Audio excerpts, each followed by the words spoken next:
Okay, so we are looking at question 38 on the trigonometry review. We're being asked to write the complex number in polar form, and then they would like for us to express the argument in degrees rounded to the nearest tenth if necessary.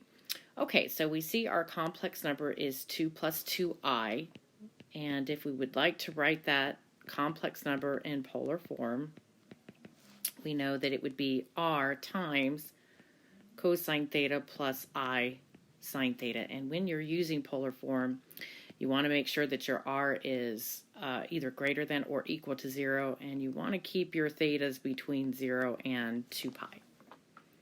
Okay, so the first thing I like to do when I'm trying to convert over to polar form is I like to actually plot the point. And so here's my I, and this will be x. And so I'm going to count out 2 and 2, and so this is our 2 plus 2i. And so I make a couple of notes here. I notice that this complex number is in quadrant 1, which will help me when I'm locating the theta. And then I also can easily recognize that I'm going to be using 2 for the x and 2 for the y. So to get my r, I know it's the square root of x squared plus y squared. And so I'm going to go ahead and plug in 2 for the x and square that, and then 2 for the y and square that. So I'm left with the square root of 4 plus 4, which is the square root of 8, which is 2 square root of 2. So I have the r part of my polar form. And now the next thing I need to generate is a theta that is between 0 and 2 pi. Okay, so let's move the picture over. And let's also take a look at, we have our r so far. And then we're trying to write this in our polar form, so maybe take that over as well. Okay, so to generate the theta that we need, the first thing I note is from plotting the point, I recognize that theta is in quadrant 1. And the next thing I need to generate is a reference angle.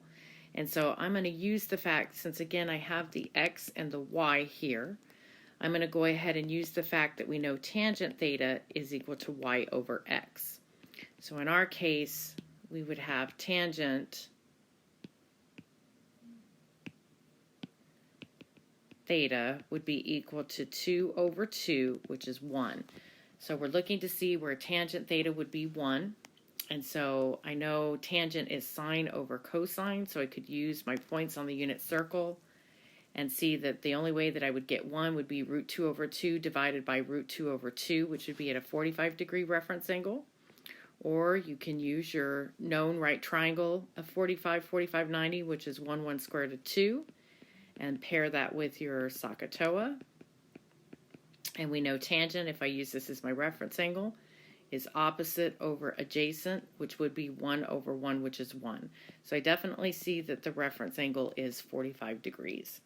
Now I want my theta, because of the picture, to be located in quadrant 1. So my best choice is to use either pi force or 45 degrees. I'm going to go back and take a quick look at the instructions. They are asking that the argument be in degrees, rounded to the nearest tenth if necessary. However, we won't need to do that since it's an exact 45. So I'm going to go ahead and use 45 degrees for my theta. If it had wanted radians, I just would have used pi force. So then I can rewrite my complex number as r, which we know is 2 root 2. And then I would have cosine of 45 degrees plus I sine of 45 degrees. And that is writing that complex number in polar form.